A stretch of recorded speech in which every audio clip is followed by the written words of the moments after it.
Merci. Bonsoir à toutes et à tous. Merci de nous honorer de votre présence pour cette deuxième conférence qui sera peut-être encore plus dense dans le sens universitaire, puisque j'ai la chance de dialoguer avec Anouche Bourmaillan. Alors peut-être deux mots sur notre rencontre. C'est que Anouche m'avait contacté parce qu'elle avait fait vraiment un travail de styliste, de linguiste sur mon livre. Elle avait fait quelques communications scientifiques à Sorbonne, à Abu Dhabi et dans un colloque à Prague sur mon livre. Et donc quand j'ai commencé à écrire l'opéra, ça nous a paru tout à fait naturel d'avoir cette discussion à deux, d'autant plus que les sources littéraires de mon opéra sont doubles. Le livre de Job, dont je parlerai, et ce chant d'Artsakh et quelques autres textes dont, si j'ose dire, Anouche est un plus grand spécialiste que moi.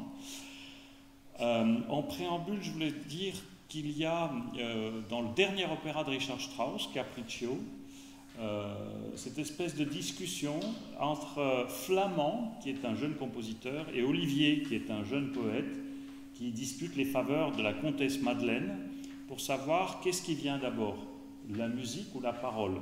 Prima la musica, dopo le parole, dit Flamand, le compositeur, et Olivier, le poète, rétorque prima le parole, dopo la musica. D'abord la parole et ensuite la musique. C'est l'histoire de la poule et de l'œuf.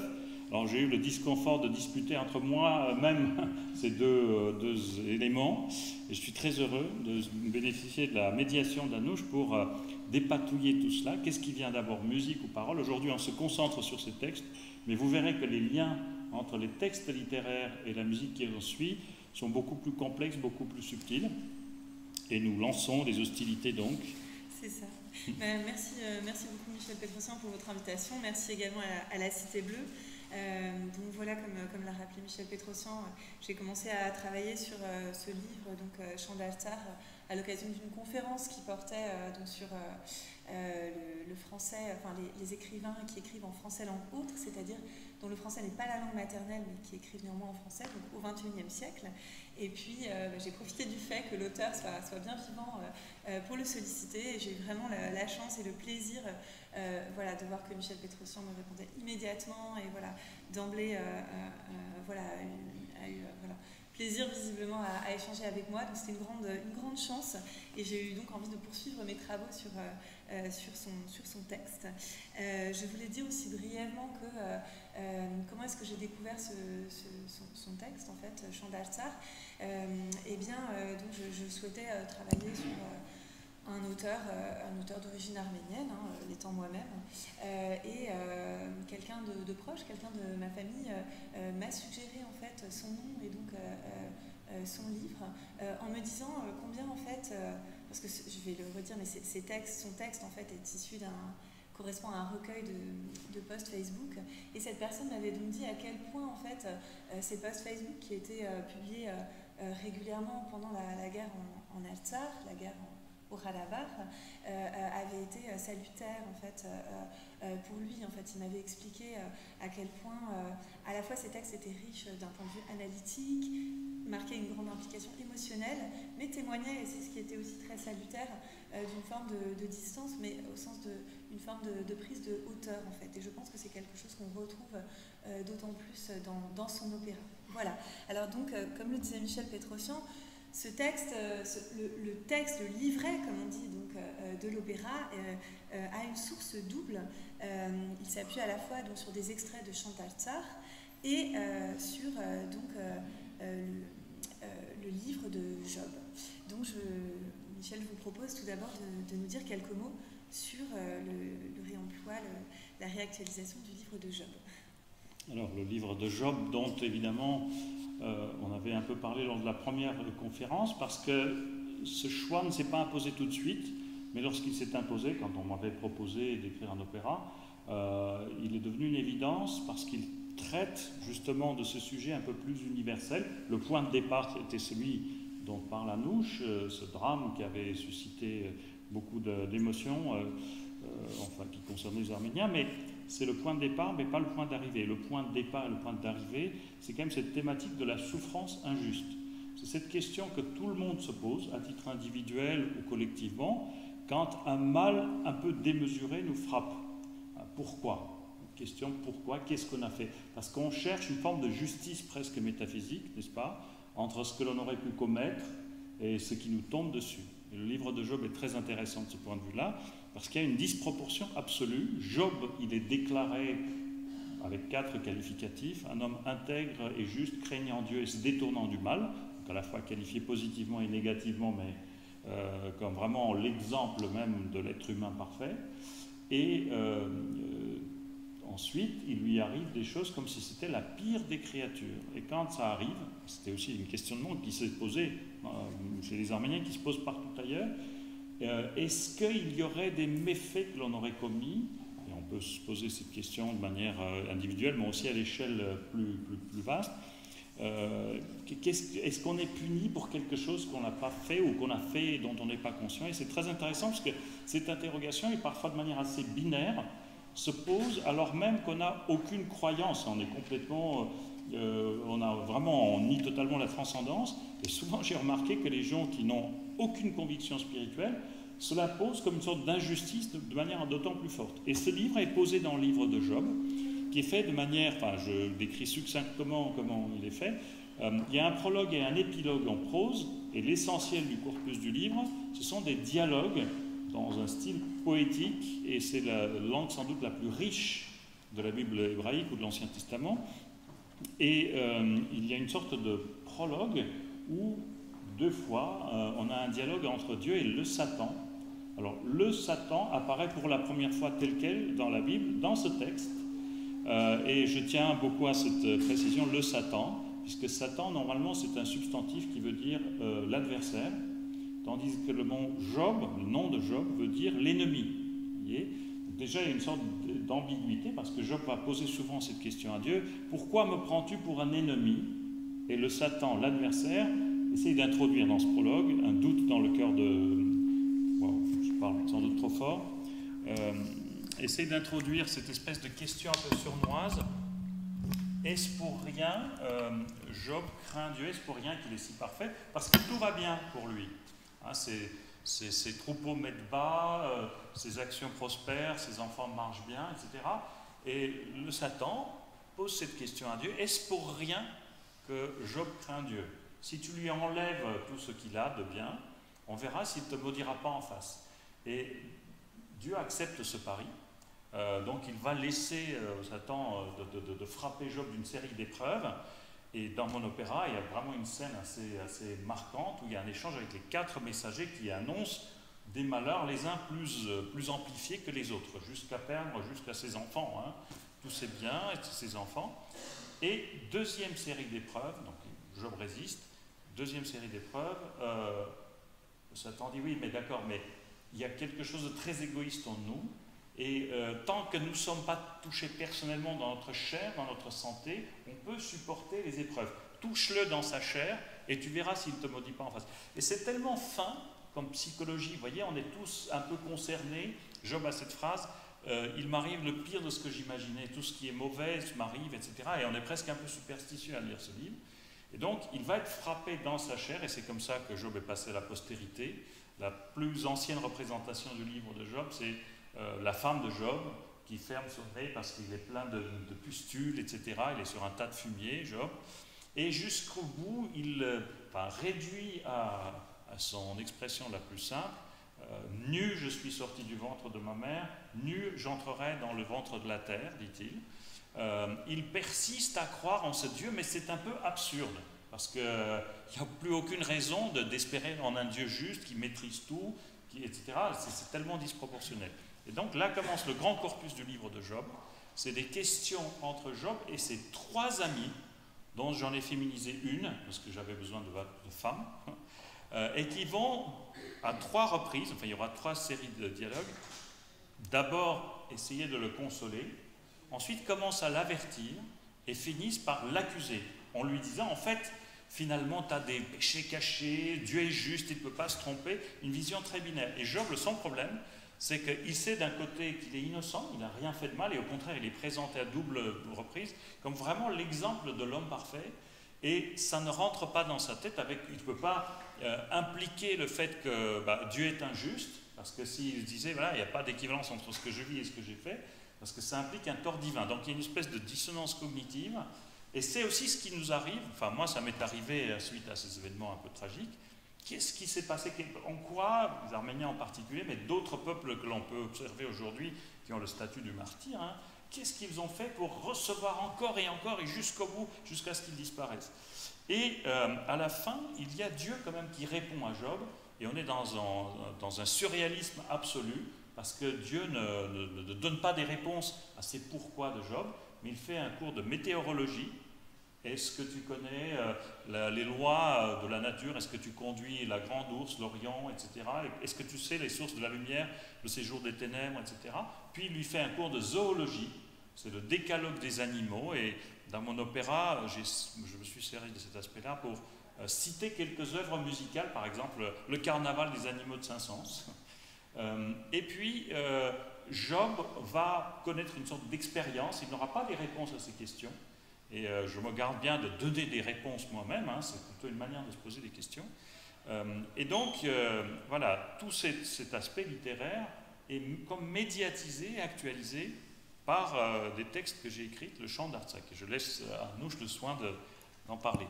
Merci. Oui, alors cette thématique du destin, d'un destin injuste qui frapperait des innocents, elle est déjà très présente dans Chant d'Artsakh. On a notamment donc le narrateur de Chant d'Artsakh raconte qu'une Arménienne âgée lui écrit et lui dit « Je croyais que nous étions plutôt gentils, peut-être que nous sommes mauvais. Pourquoi tout ça ?» Et le narrateur, à d'autres reprises, parle notamment de cette année 1988, qui était une année terrible pour les Arméniens, qui commençait par des pogroms, puis qui se termine par le terrible tremblement de terre. Et le narrateur nous dit « Année du désastre donc, même s'il faut refuser la victimisation et le lamento, difficile de se défaire d'un certain sentiment d'acharnement du destin. » On pourrait quand même vraiment mettre ça dans la bouche de Job. Et de ce fait, quelques pages plus loin, il nous dit, il écrit « Parfois on pourrait perdre foi en l'humanité ». Donc ce questionnement d'un destin terrible qui s'abat est déjà présent dans le livre. En effet, dans le livret de l'opéra, alors on a un effet de surenchère dans l'accablement de Job, qui, comme le rappelait Michel, perd ses richesses matérielles, puis ses serviteurs, puis ses enfants, puis est encore touché dans son intégrité physique, puisqu'il a un ulcère. Il se gratte, nous dit-on et voit-on, dans un effet de burlesque, je pense assez avéré.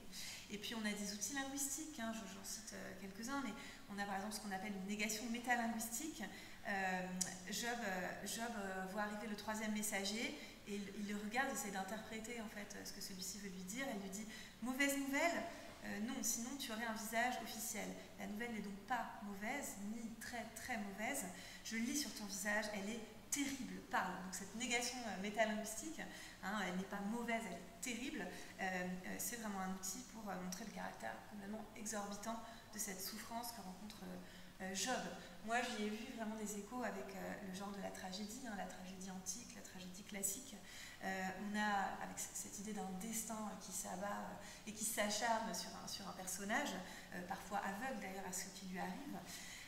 Et puis j'ai retrouvé aussi ce procédé, Michel, vous me direz ce que vous en pensez, mais ce procédé de l'ironie tragique, où parfois dans la tragédie, un personnage parle, lui est inconscient en fait, et en réalité il fait malgré lui allusion à un destin terrible qui est en train de s'abattre sur lui. Et par exemple, justement, au moment de cette rencontre avec le troisième messager, Job, qui en a déjà appris trop selon lui, ironise un peu en lui disant « Bon, toi aussi tu apportes une mauvaise nouvelle ?» Le messager dit « Oui », et Job dit « Je plaisante ». Et ensuite le messager lui dit « Pas moi ». Alors, ironise encore Job, « Le feu de Dieu, les Sabéens ?»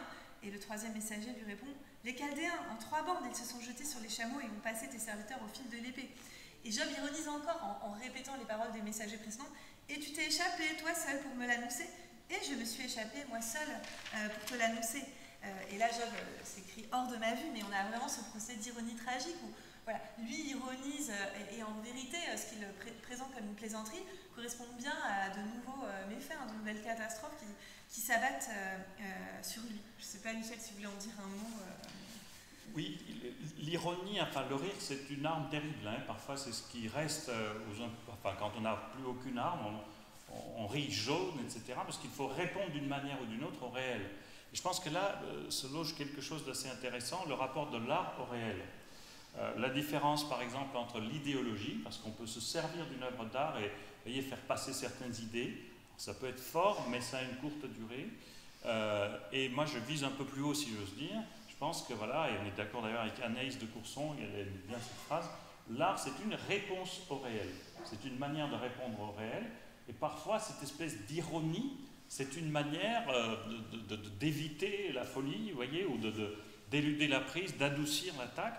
Et on sait bien, hein, c'est La Vita è Bella, vous savez, ce film avec Roberto Benigni, c'est une manière aussi de prendre la réalité par une sorte de regard supérieur, alors qu'on est, on est sans armes, en quelque sorte.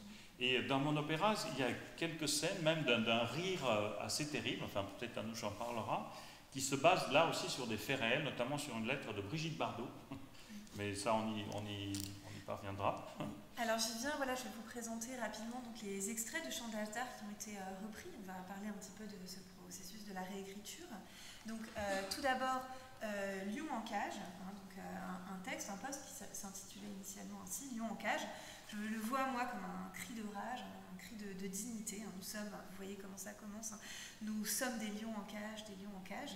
C'est un texte que j'avais immédiatement, en fait, à ma lecture du livre, identifié comme présentant une charge poétique très forte. Et je pense que les petits procès de réécriture, de suppression, amplifient encore davantage cette dimension poétique hein, dans le livret de l'opéra.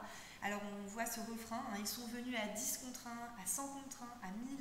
Les effets de métonymie, hein, je suis sa terre, les reprises, je suis sa terre, la terre où éclot l'arbre des rêves, l'arbre de ce jeune mort le premier jour, mort le dernier jour, etc. Et puis un procédé que je trouvais très intéressant aussi, c'était une polyphonie qui est latente dans le texte. Alors la polyphonie n'est pas explicite dans le texte original, et puis on va voir... en fait, cette polyphonie, elle va être explicitée par l'opéra lui-même, puisque les paroles hein, vont être distribuées entre différents chanteurs. Voilà. Alors rapidement, je vous présente les extraits suivants. On a un très beau passage aussi, le blasphème contre l'esprit, qui est initialement intitulé donc, dans le livre Blasphème contre le Saint-Esprit. Et là, la suppression du mot saint n'est pas fortuite, puisqu'il y a vraiment une réinterprétation universelle de cette notion de blasphème. Hein, donc c'est un passage qui nous explique que le blasphème, c'est avant tout une forme d'infidélité par rapport à nous-mêmes, par rapport à nos valeurs. Hein, donc le blasphème, qui est initialement une parole d'outrage, d'offense contre Dieu, elle est réinterprétée comme une offense envers nous-mêmes, car, nous dit le texte, nous portons un ersatz d'éternité. Passage suivant, c'est Ecce Homo. Donc c'est une scène où un journaliste interroge un homme réel, hein, Ashot Sarian, 57 ans, hein, qui voilà, il est interrogé la veille de la reddition de Chalektal, hein, donc c'est son village natal, et lui refuse de le quitter, alors qu'il sait que les troupes azéries vont arriver et qu'il risque la mort. Donc moi j'ai vu vraiment même si ce n'est pas cité dans le texte, un avatar hein, très humain de la figure de Job. C'est-à-dire que cet homme, c'est quelqu'un qui est face à la souffrance ultime, hein, il est en train de tout perdre, hein, son présent s'effondre, son avenir aussi, puisqu'il ne veut pas fuir, et son passé aussi, puisque nous dit le texte, il sait que la tombe de son père sera profanée, mais c'est quelqu'un qui veut affronter son destin dignement. Ici, un procédé que je trouve très intéressant, que je souligne au passage, c'est que ce qui est présenté par le narrateur dans le texte, hein, le cadrage contextuel qui est proposé par le narrateur dans le livre initialement, va être ici effectué par un haut-parleur qui donc prend la parole du narrateur. Et un point qui m'a beaucoup intéressée aussi, c'est que c'est la manière dont ce texte est inséré dans l'opéra. Parce qu'en fait, dans l'opéra, donc suit immédiatement un monologue de Job. Et quand on lit ce monologue, on voit que Job, lui, il continue à regarder sans cesse vers le passé. Il n'arrive pas encore à affronter son destin. Il continue à se plaindre à Dieu. Et donc c'est en quelque sorte comme si, pour moi, en tout cas, Ashot Sarian devenait une figure exemplaire pour Job. Et ça, je trouve que c'est un moment qui est très beau. Parce que moi j'ai l'impression que Michel Pétrosian, vous nous direz ce qu'il en est, ne nous dit pas seulement être humain, soyez à la hauteur du mythe, mais aussi il nous montre un homme qui accomplit justement ce qu'une figure mythique comme Job ne parvient pas encore à atteindre. Donc Donc ça humanise en quelque sorte le mythe, et ça rend justice aussi à la noblesse d'une certaine réalité. Voilà.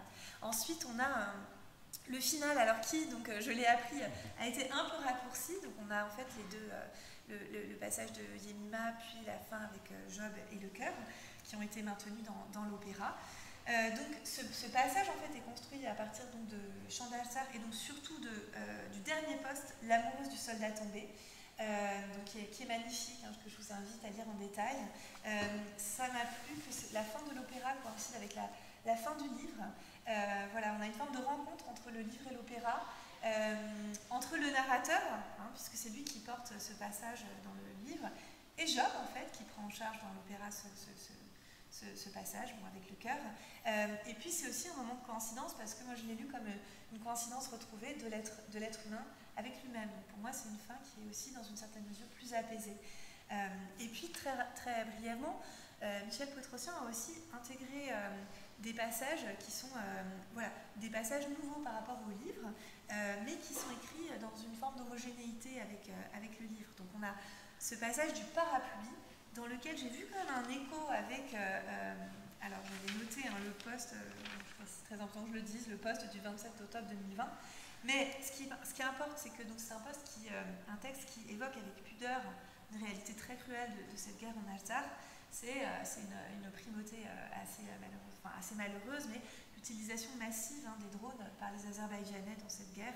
Et donc le passage raconte la terreur des enfants, et puis aussi la mort d'un enfant. Donc je vous laisse le lire, sinon je pense que je vais avoir les larmes aux yeux. Voilà, sur le plan formel et thématique, on a une grande cohérence avec le livre. Et puis on a ensuite ce passage 2 secondes qui est aussi très émouvant, très, très dur en fait, mais qui est écrit avec beaucoup de pudeur, qui décrit des formes de pratiques de torture psychologique qui ont eu lieu pendant la guerre, avec les Azéris qui utilisaient les téléphones portables des soldats arméniens pour laisser croire, qui mettaient des petits signes de vie, pour laisser croire aux familles que les leurs étaient toujours vivants. Donc c'est un ajout pour l'opéra, mais moi je l'ai vu quand même un écho à la page 145 du livre. Voilà.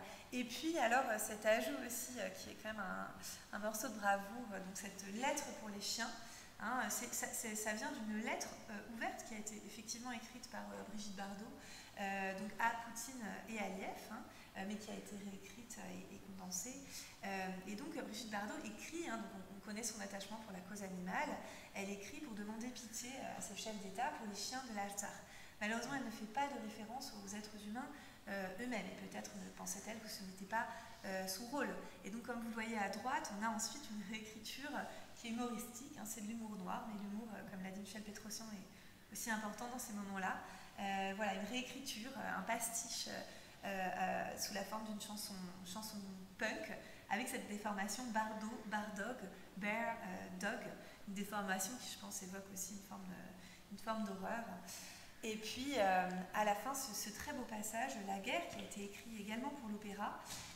Et donc là, c'est un passage qui est homogène avec le livre, en ce sens qu'il fait référence à la guerre, donc à cette réalité référentielle de la guerre, qui est au centre du chant d'Alzar. Mais en même temps, on n'a pas de référence directe à l'Arménie ou une quelconque réalité précise. Et surtout, vous le voyez, il y a une teneur poétique très très forte avec cette anaphore, donc cette répétition en début de vers, puis-je dire, de la guerre qui devient une répétition, vous voyez, jusqu'à l'épuisement en quelque sorte. Et moi, j'y ai vu, avec cette répétition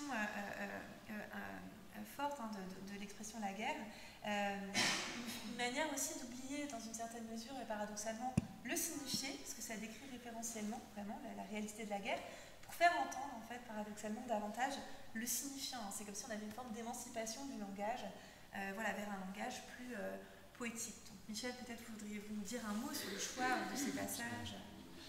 Ça fait plaisir d'être étudié d'aussi près, c'est flatteur. Mais non, mais ce qui est intéressant, c'est cette polyphonie en effet des lectures. Et il faut que je précise que les textes sont sur 2 plans différents, parce que j'avais beaucoup réfléchi comment je fais coïncider les 2 textes. Pour moi, ces textes qui parlent d'une actualité un peu plus récente, c'est une manière d'actualiser les propos du livre de Job, qui sont situés dans un Orient un peu imaginaire. Job n'est pas hébreu, Job est plutôt d'ailleurs, vient d'un peuple plutôt ennemi, il est plutôt édomite, donc c'est des peuples ancêtres du monde arabe. Donc pareil, c'est une figure, c'est ce qu'on appelle dans la Bible la littérature sapientielle, la littérature de sagesse qui qui professe plutôt des valeurs très universelles, communs au Proche-Orient ancien. Et pour moi, ces propos généraux sont comme actualisés par mes propres textes et sont d'abord traités musicalement sur deux plans très distincts. C'est-à-dire que les textes de Job sont chantés, ces textes-là sont enregistrés et dits. Hein, c'est comme des récitatifs d'opéra.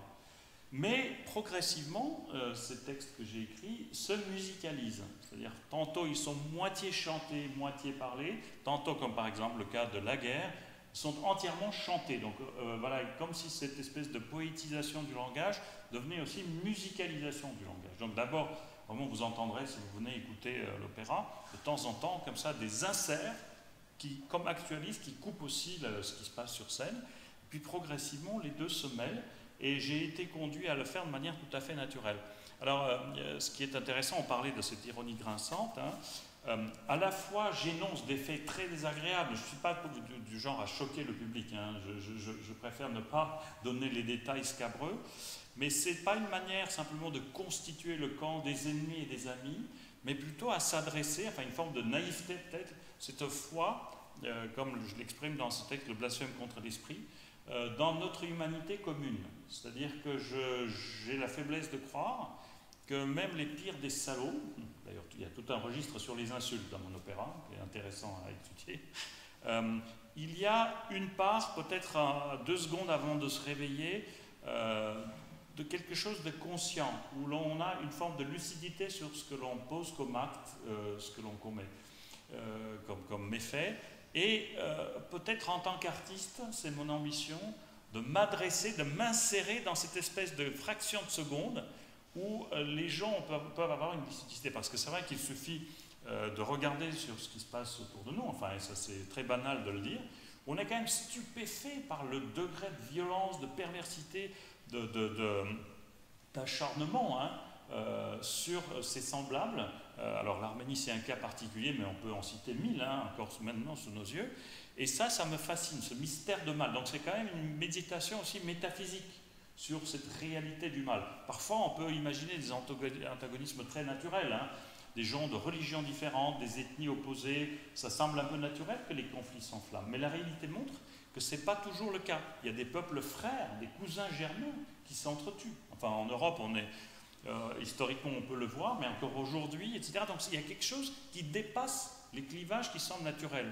Et c'est là où je reviens à Job. Vous voyez, cette espèce de hauteur que j'essaye de prendre, s'interroger non seulement pourquoi les malheurs nous arrivent, mais comment ça se fait que cette espèce de part irréductible du mal qui existe aussi dans chacune et chacun d'entre nous. Vous voyez, c'est très facile de constituer les autres comme le camp des mauvais, et on se dédouane, on se dit nous on est du bon côté. Alors il y a différents degrés, hein, mais vous voyez, pour aussi éveiller les consciences et essayer par ces mots un peu chocs, par exemple, je parle des salopards, vous voyez, il y a des mots comme ça d'insultes, de produire cette espèce d'électrochoc salutaire et de vivre ensemble une sorte d'expérience catharsique pour ne serait-ce que se rendre conscient sur cette potentialité du mal que l'humanité comporte, et une potentialité qui se réalise de manière extrêmement massive.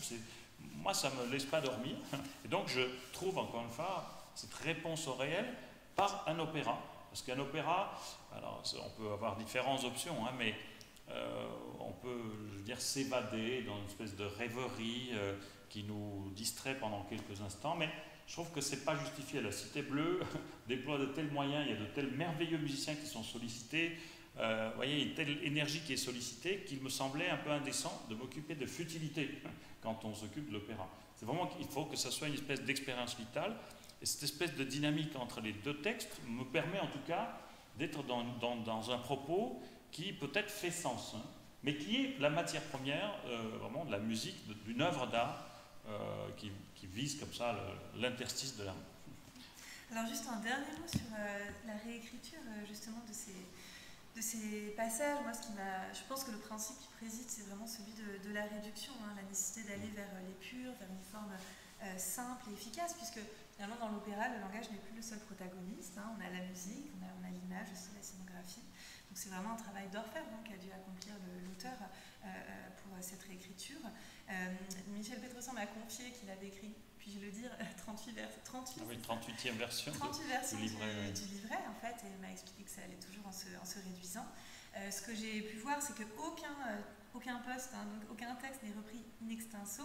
On a toujours des choix de passages spécifiques avec des suppressions de paragraphes ou de phrases. Et puis, ce que j'ai trouvé très intéressant aussi, c'était la réécriture des phrases elles-mêmes. Alors, j'ai parlé tout à l'heure de cette transformation, le blasphème contre le Saint-Esprit qui devient le blasphème contre l'Esprit.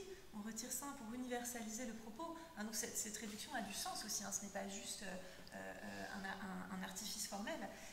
Et puis, alors on a, pour en donner, j'en donnerai juste quelques exemples.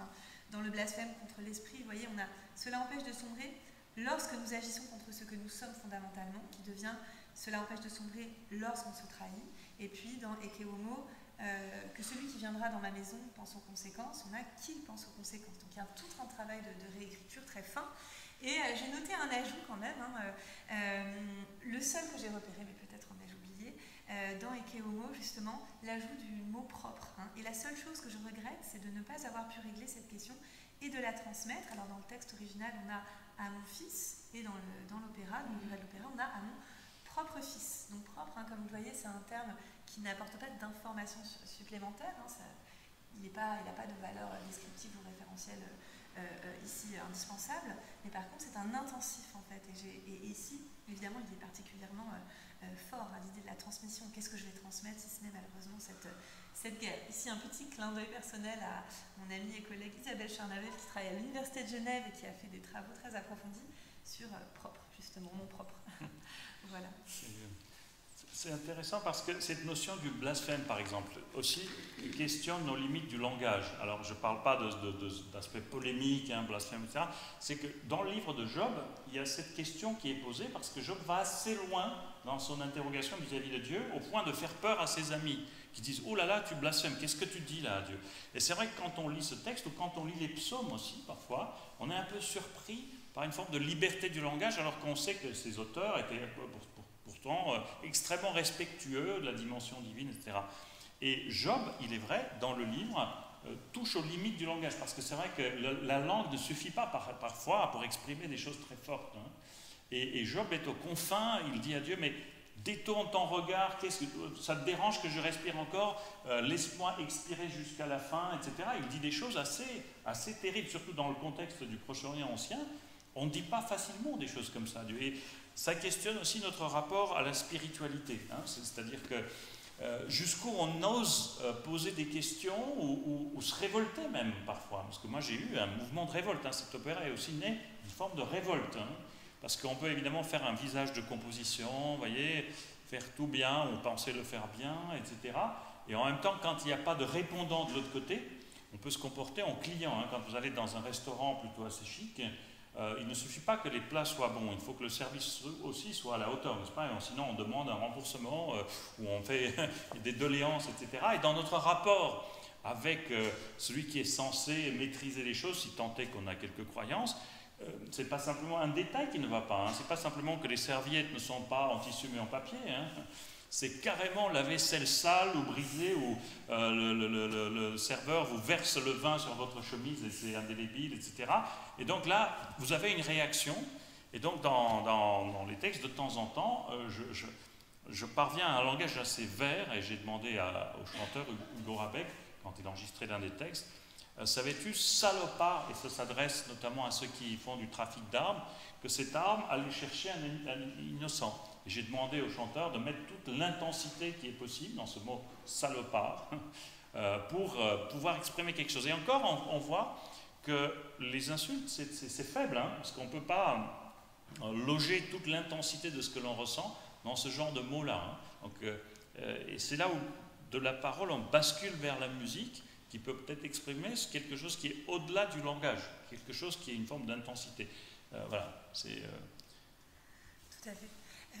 Donc, ce dialogue entre ces deux œuvres, donc le chant d'Alsar et le livre de Job, ce dialogue qui va former l'opéra, il crée une dialectique très forte entre, vous l'avez compris maintenant, entre ce qui est actuel, temporel, et puis ce qui est plus universel. Voilà, donc parlons-en quelques minutes. Donc, dans le livre, on voit, alors ça m'a frappé, le Job n'est pas cité, mais par contre, le prisme de la Bible est déjà très présent en fait dans Shandartar. Je vous en donne quelques exemples. On a par exemple un vieil Arménien Jonik, dont on nous dit qu'il est trop vieux et trop lent pour quitter sa maison à Chouchi, et qui est qualifié de Christ vieux. Et puis ensuite, on apprend, parce que malheureusement ça sera filmé, ça sera posté, qu'il subit crachats, flagellation, humiliation, et l'auteur écrit la passion, vous dis-je. Ou alors évidemment on a Eke Homo, qui est qui fait d'Ashot-Sarian une figure christique, c'est l'innocent qui va être désigné à la vindicte populaire, comme l'avait fait Ponce Pilate pour le Christ. On a d'autres passages également. Voilà, donc on a alors déjà ce prisme de la Bible, et puis ce qui m'a frappé, c'est un mouvement très fort de l'actuel vers l'universel, déjà dans le livre, parce que quand vous lisez le livre, vous voyez que plus on avance, en fait, plus les textes abstraits et poétiques, en fait, sont nombreux. Et puis aussi, et surtout du livre à l'opéra, parce que le livre parle quand même beaucoup d'une guerre spécifique, la guerre qu'ont vécu les Arméniens. Et dans l'opéra, on a beaucoup moins de références explicites, en fait, donc à cette réalité. On en a quelques-unes, on a le mot azéri, on a Stepanakert, on a peut-être des échos en fait plus discrets, Michel pourra nous reparler avec la musique en fait qui fait entendre parfois certains chants, certaines mélodies arméniennes traditionnelles. On a aussi l'instrument du canon, qui est un instrument traditionnel arménien. Et c'est un peu comme si l'opéra venait parachever ce mouvement d'élévation, d'universalisation, même de poétisation, qui est déjà amorcé dans le livre. Et donc pour moi, le livre, vous voyez, c'est encore le cri, c'est un cri, le narrateur est Job en quelque sorte dans le livre, il est encore dans l'immédiateté, dans la colère, dans la compréhension. Et puis l'opéra, ça serait en quelque sorte l'instant d'après, vous voyez, avec une souffrance qui est encore très vive, mais qu'on est parvenu, qu'on parvient à transcender. Et désormais, Job, autant Job était le narrateur dans le livre, autant Job est devenu dans l'opéra un personnage que l'on va pouvoir regarder. Donc on a réussi déjà un petit peu à s'en distancier. Mais attention, on a aussi un mouvement très fin, tout ça est vraiment très fin, je pense parfois d'une forme d'universalisation du mythe vers, on revient à une actualisation plus forte, et notamment la fin, donc la fin de l'opéra, où Job me semble présenté comme un vieil Arménien. Il est assis, on le voit, assis dans la cour de sa maison, adossé à un rocher, avec pour décor un abricotier. Donc évidemment là c'est un symbole de l'Arménie. Et puis sa fille Emima parle donc d'une existence nourrie d'abricots à l'eau-de-vie de mûrier, le chien fidèle dans la cour, le fusil sur l'épaule, le regard plein de chaleur. Et puis le passage se termine vraiment par le mot Ararat. Donc Ararat, c'est vraiment, je pense qu'il va faire le lien entre à la fois évidemment la Bible, le texte biblique, et puis aussi cette réalité référentielle actuelle à l'Arménie. Voilà, peut-être voulez-vous en dire un mot, ce mouvement. Vous dites mieux que moi. On va passer au troisième chapitre de notre... Ça va, c'est un propos un peu dense, ça va? Est-ce que vous arrivez à nous suivre? Il y aura bien sûr un temps de questions, parce qu'on ouvre à plus de questions que l'on donne de réponses. C'est aussi pour vous introduire dans les éléments qui sont dans l'opéra, et tout ça c'est du combustible, si je puis dire. Là, je vous remercie Anouche Bourmaillan de faire une analyse aussi fine entre les deux textes. Je découvre moi-même des choses, mais il y a une part aussi d'inconscient, on est dedans, et tout cela génère une forme de musique. Et voilà, j'aime beaucoup ce titre de cette troisième partie qu'Anouche a choisi. Voilà, donc ça c'est une problématique, si je puis dire, c'est une thématique qui m'intéresse énormément, qui m'a intéressée d'emblée en fait dans Shandartar, et sur laquelle j'avais d'ailleurs fait une première communication. Donc cette mise en scène d'une parole humaine, une parole quotidienne, dont on montre en fait qu'elle est, voilà, il y a un petit peu de cadrage. Non, pardon. Bon, je crois que c'était lisible en plus, c'est pas grave, on va laisser comme ça. Une parole humaine dont on montre qu'elle est vraiment, elle est dévoyée en fait, c'est une parole traître en quelque sorte. Donc ça, on le voit dans le livre, je ne vous en cite qu'un passage. Page 161, l'Azerbaïdjan et son président, nous dit l'auteur, mettent les haut-parleurs de leur haine afin que nul au monde ne soit privé de cette musique atroce. Que celui qui a des oreilles entende ce que cela veut dire. Et ensuite, on aura de cesse de retrouver dans le livre, mais aussi dans l'opéra, des illustrations de cette parole qui échoue, cette parole humaine qui échoue. Bon, j'en veux pour exemple le paroxysme, peut-être, cette lettre donc, de Brigitte Bardot, la lettre pour les chiens, qui quand même, malgré toutes les bonnes intentions qu'elle recèle, déshumanise en quelque sorte. Alors déshumanise qui? J'aime beaucoup cette expression, donc le livret contient cette expression, la lettre pour les chiens, tout est dans le pour, c'est pour défendre les chiens, ces animaux. Bon, on pense aussi aux Arméniens qui avaient été traités par Aliyev de chiens, ces chiens d'Arméniens, il ne s'est pas privé de le dire. Bon, les chiens, alors voilà, l'aide pour les chiens, alors est-ce que ce seraient les destinataires donc, qui seraient visés? Bon, enfin tout ça évidemment pose question. Voilà, et là-dessus, donc il y a justement un air dans l'opéra où le héros chante en anglais, c'est une chanson un peu rock, il va prendre le micro, et il va chanter I wish I were a dog. J'aurais aimé être un chien. En fait, il dit si j'étais un chien, vous voyez, les chats avaient leur chance en Égypte, on les vénérait, etc.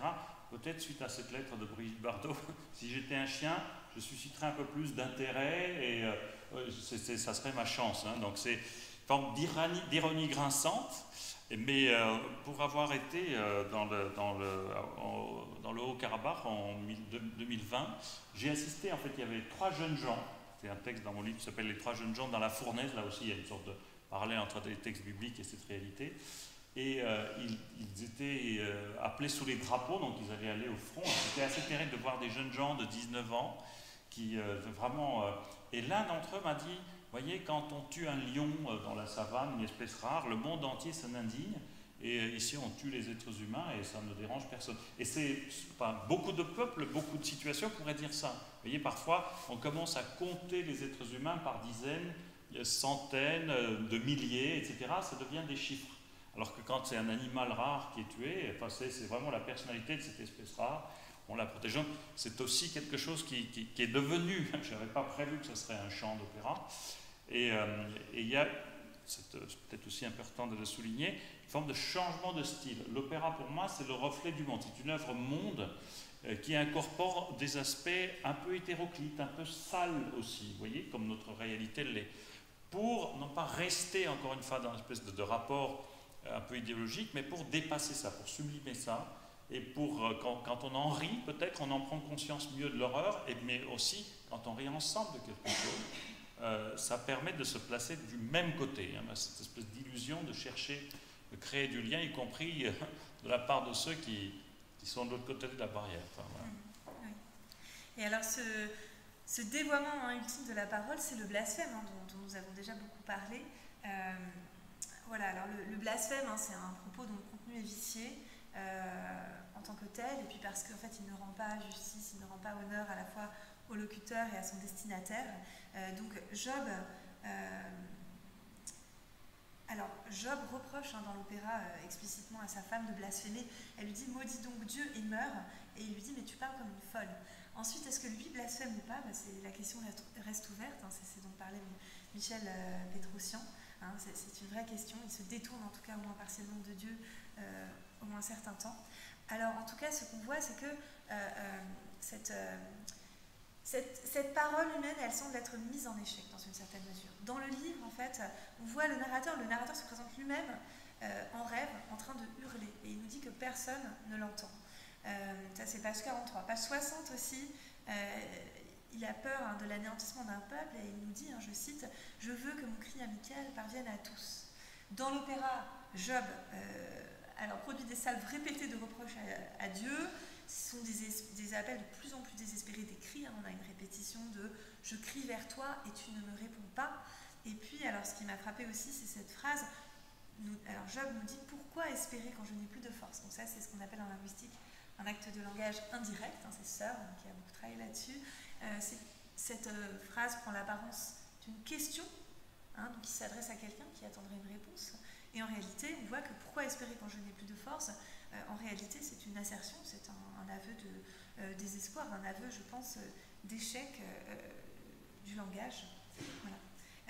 Et donc, moi, quelque chose qui m'a vraiment frappé et beaucoup touché, c'est la place du silence, hein, qui ne peut, voilà, le silence qui vient ensuite, hein, après cet aveu d'échec, silence qui est déjà très présent dans le livre.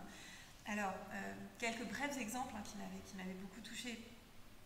Une petite fille, par exemple, hein, du village de Kalintak, dans la région de Chouchi, dont on nous dit qu'elle s'effondre au moment de prononcer le nom de son village et de sa région d'origine, parce que cette réalité, elle sait qu'elle n'aura plus d'existence pour elle. Donc elle s'effondre en disant ce mot, elle n'arrive plus à parler.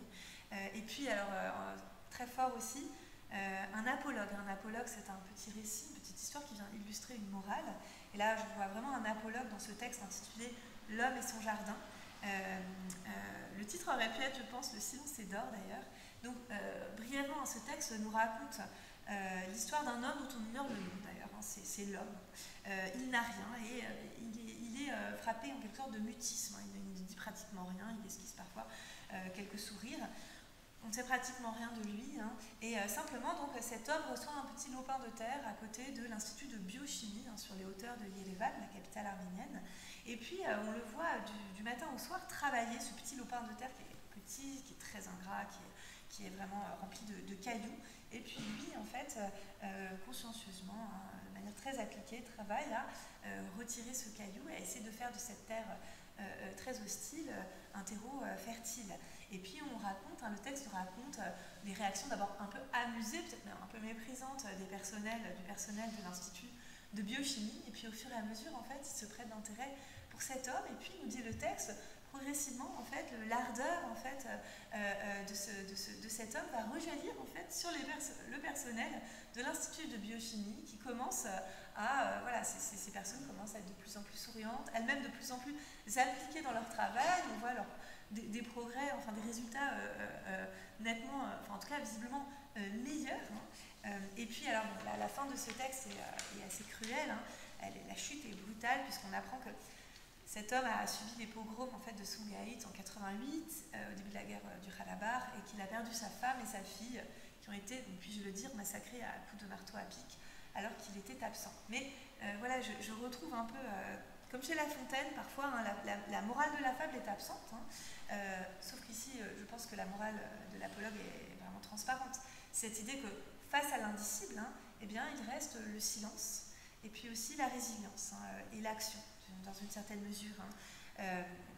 Voilà. Et ce silence est aussi celui du narrateur, hein, qui nous dit « Et après, on se tait, avec l'âge, on se parle à soi-même ou à Dieu, puis plus rien. » D'accord ? Et puis, je cite aussi brièvement ce passage, hein, en tant que linguiste, ça m'a beaucoup intéressée. Hein, donc, Michel Pétrosian cite dans son livre une neurolinguiste qui évoque la fonction en fait, première de la parole. Et nous dit-elle, ce ne serait pas de communiquer, mais de permettre au cerveau de s'ordonner en nommant. Bon, ici, j'ai vu une référence constante ou non à Chomsky, hein, en thèse chomskienne, avec cette idée, oui, que bon, c'est la récursivité qui est première dans le langage et que c'est avant tout, en fait, le langage, c'est avant tout un langage de la pensée, et que finalement, le fait de servir à communiquer, ça serait une fonction seconde, hein, dans le langage. J'y vois aussi un écho aux travaux de Stanislas Dehaene, hein, qui est un grand professeur au Collège de France, hein, neurolinguiste.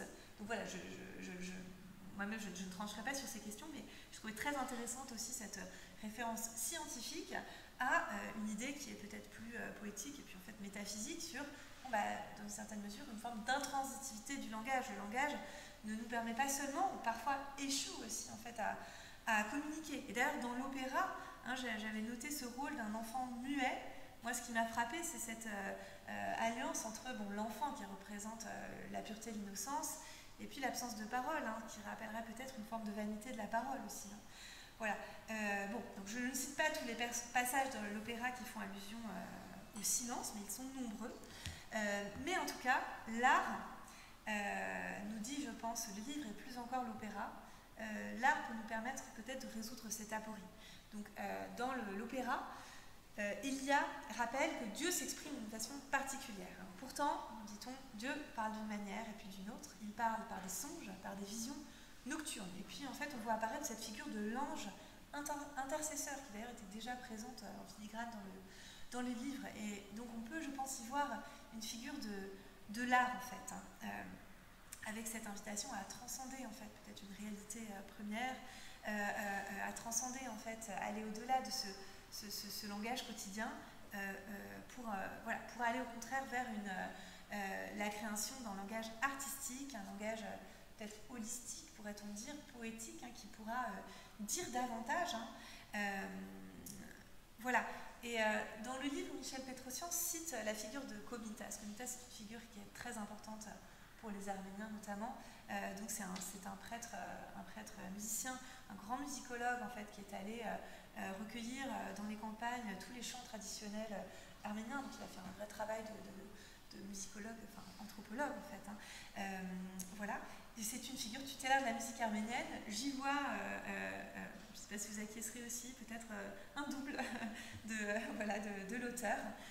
Et nous dit Michel Pétrosian, la parole, donc là je cite, la parole pour Komitas, c'est autant un son qu'un sens. Donc ici je pense qu'on peut y voir vraiment une clé de lecture et d'écoute de ses œuvres.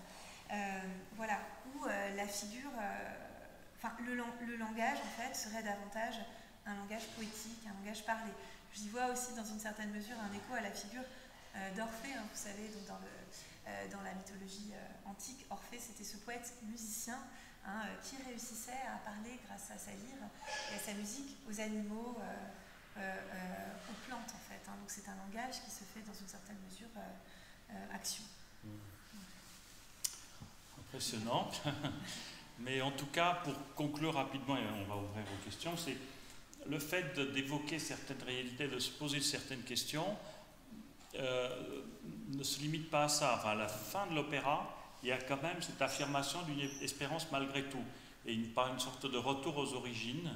Alors, on parle du premier baiser de la Sulamite, qui renvoie au Cantique des Cantiques, parce que dans le livre de Job, ce qui est beau, c'est qu'à la fin, tous les biens lui sont restitués, et il a des fils et des filles qui, pour la première fois, sont nommés. Il y a les prénoms des filles de Job qui sont donnés, donc j'utilise beaucoup cette figure de Yemima, l'une des filles de Job, et Anaïs de Courson, dans sa mise en scène, l'utilise beaucoup.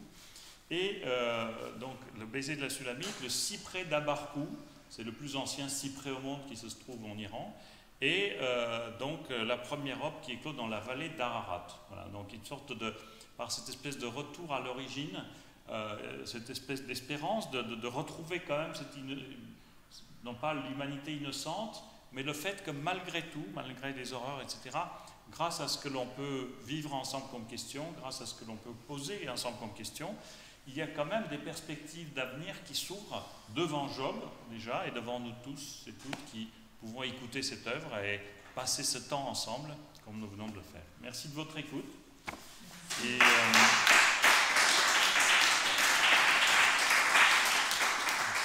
nous avons donc quelques minutes pour échanger. Si vous avez des questions, voilà, n'hésitez pas. Ou des remarques. Je ne sais pas si c'est une vraie question ou une remarque.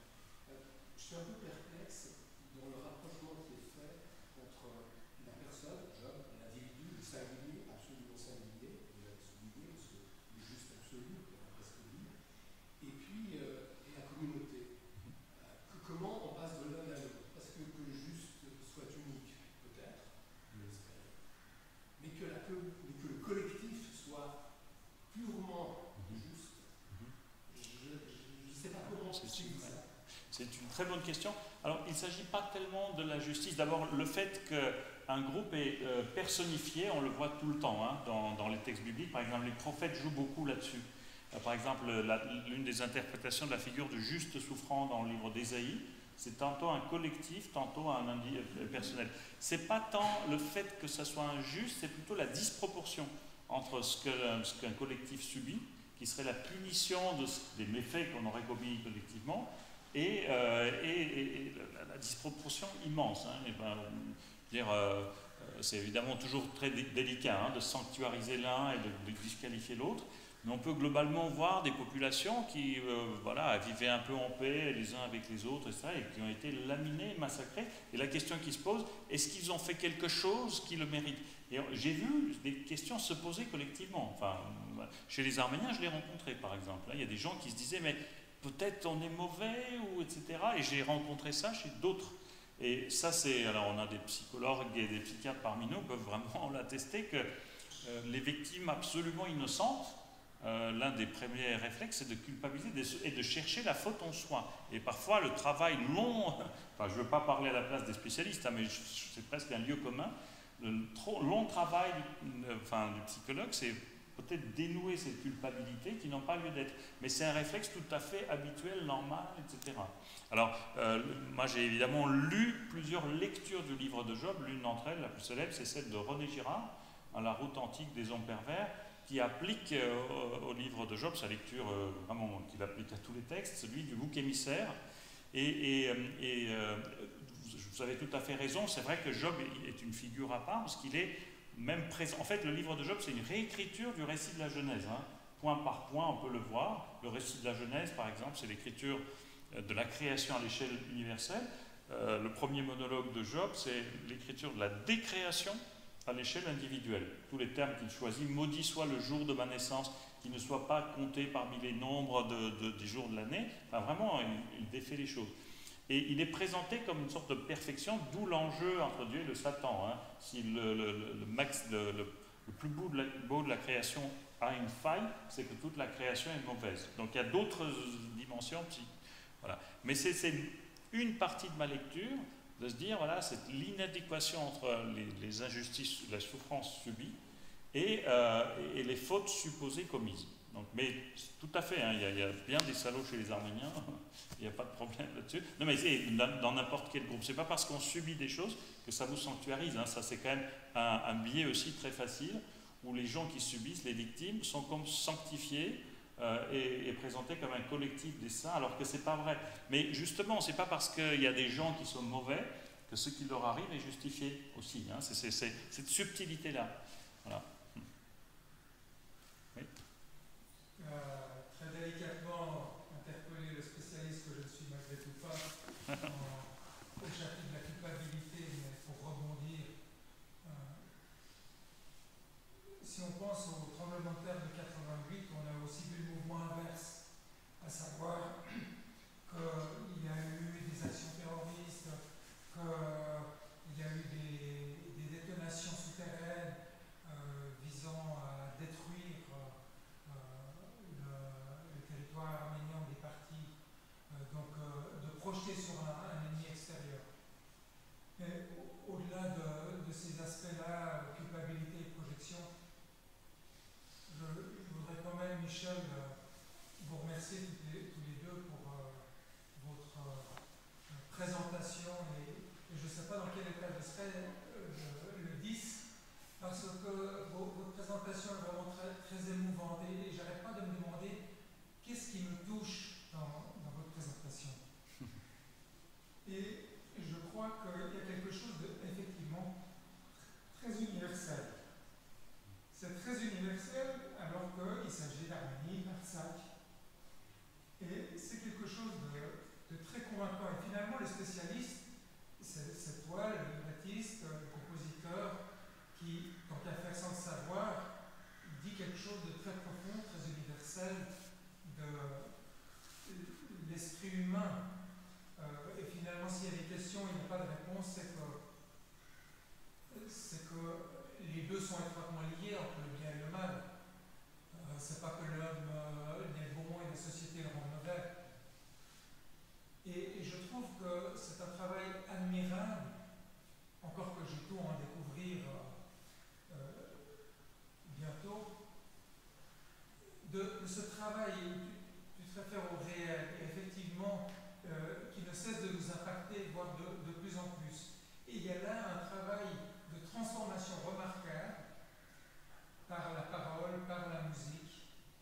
Et alors juste pour la discussion, guerre, comme ça, ce mot qui revient, moi je ne sais pas si c'est une forme de poétisation à l'extrême du langage, du signifiant, ou si éventuellement, l'un n'empêchant pas l'autre, ce ne serait pas une sorte de manière de vider le signifiant de son signifié. Ça n'a plus de sens. Et on voit là un mouvement inverse de la sublimation, à savoir qu'on revient au réel à travers le langage. Finalement, guerre, prononcé 5 fois, 6 fois, c'est ça n'a plus de sens. C'est une sorte de répétition jusqu'à l'usure et on retombe dans quelque chose de très concret qui est ce réel, mais repris, récupéré par le langage. Et je trouve que ce travail est vraiment admirable et je me réjouis beaucoup. Merci. Non, mais écoutez, je ne saurais mieux le dire que vous, hein, tout à fait. Hein, cette idée de vider le mot de sa substance en le répétant à l'envi, oui, j'adhère tout à fait. Je suis tout à fait d'accord avec vous. J'ai rien à rajouter, mais merci beaucoup. Moi, ce qui me touche le plus, et je pense qui est très actuel, c'est ça.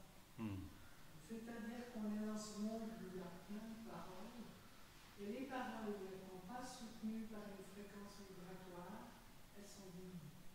Alors en fait, on est dans un monde plein de trucs vides. Et c'est dans ce sens-là que l'opéra, c'est intéressant, parce que ce que j'ai vu ici, c'était Goethe, c'est-à-dire qu'on arrive à remettre une fréquence de communication qui n'est ni dans les mots, ni même dans la musique, mais qui est dans la vraie communication. Comme une communion. Et j'ai l'impression que c'est un peu ce découpage-là que je me réjouis de trouver. Merci. J'espère qu'on sera à la hauteur de vos attentes. Ben oui, je pense. Merci. Merci beaucoup. Moi, ce que j'aimerais dire, c'est sur le langage et le silence. Bien sûr, c'est le silence des victimes qu'on baïonne, qu'on tue, mais c'est aussi, au bout du compte, le silence de l'agresseur. D'ailleurs, l'agresseur qui se baïonne lui-même, qui est incapable de parler. Alors, dans l'histoire des Arméniens, c'est évident, que ce soit la Turquie, que ce soit l'Azerbaïdjan, c'est-à-dire que d'une certaine manière, ils ont creusé aussi leur propre tombe. Alors, c'est pas du tout pour les disculper, mais je pense que c'est très frappant de voir qu'ils n'arrivent pas à mettre des mots, même des mots simples, même des mots réducteurs, il n'y a rien. Ça n'existe pas. Les choses n'existent pas. Alors, c'est une généralité qui vaut ce qu'elle vaut. Mais c'est très frappant comme, finalement, la chape de plomb de silence, et je trouve très intéressant ce que vous avez dit sur le langage, n'est pas uniquement la chape de plomb sous laquelle on a voulu enfermer les victimes. C'est aussi l'agresseur. Tout à fait. Mais ça, c'est un peu la visée que j'ai. C'est-à-dire qu'à la fois, je dis les choses très fortement, mais c'est dire que les actes que l'on pose, on est quand même nul n'est une île, comme disait John Donne. Enfin, les choses, les actes que l'on pose, une insulte que l'on profère, ou l'humiliation qu'on fait subir à quelqu'un d'autre, ne le dégrade pas seulement lui, ça nous dégrade, nous, quand on déshumanise un groupe, c'est pas seulement le groupe qui est déshumanisé, on est déshumanisé soi-même, on perd son visage humain. Et c'est ce qui se passe aujourd'hui ailleurs, c'est assez frappant. Mais c'est très très juste ça. Enfin, je le ressens également comme ça. Oui, je suis tout à fait d'accord également. Et je trouve que ça fait peut-être écho aussi à la lettre de Brigitte Bardot, parce que pourquoi elle nous gêne tant cette lettre? Parce que finalement, elle ne dit rien de mal. Mais c'est parce que justement, elle passe sous silence une certaine réalité, en fait. Donc ça rejoint ce que vous dites, en fait, cette idée de taire quelque chose qu'on attendrait, en fait. Tout à fait. Si. Est-ce que vous avez d'autres remarques ou... Oui. J'imagine votre émotion d'être pareillement décortiquée, je mets entre guillemets, mais analysée en présentiel devant une œuvre qui vous dépasse. Peut-être désagréable, je ne sais pas. Non, c'est très flatteur. Enfin, ma vanité, évidemment, est bien nourrie, là. Mais c'est précieux d'avoir un regard comme ça, aussi fin. L'expérience qu'Anouche a aussi lu le texte de Job, enfin, il a vraiment décortiqué le livret, vu des liens que moi je ne voyais peut-être pas comme ça de prime abord, ce qui permet peut-être de toucher à quelque chose qui est objectif.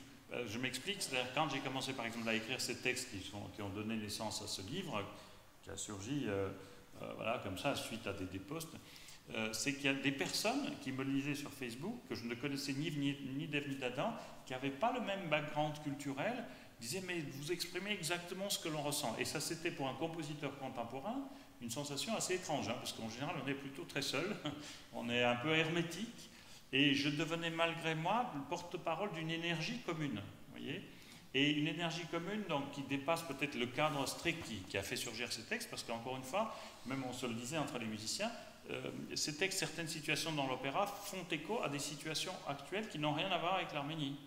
Donc il y a quand même quelque chose, alors, et ça c'est important, parce que parfois on perçoit une œuvre d'art, surtout aujourd'hui, où l'individu est tellement important, le créateur, etc., comme vraiment l'expression d'une pure subjectivité. Or, quand c'est purement subjectif, ça vous regarde, enfin, c'est pas la peine de convier.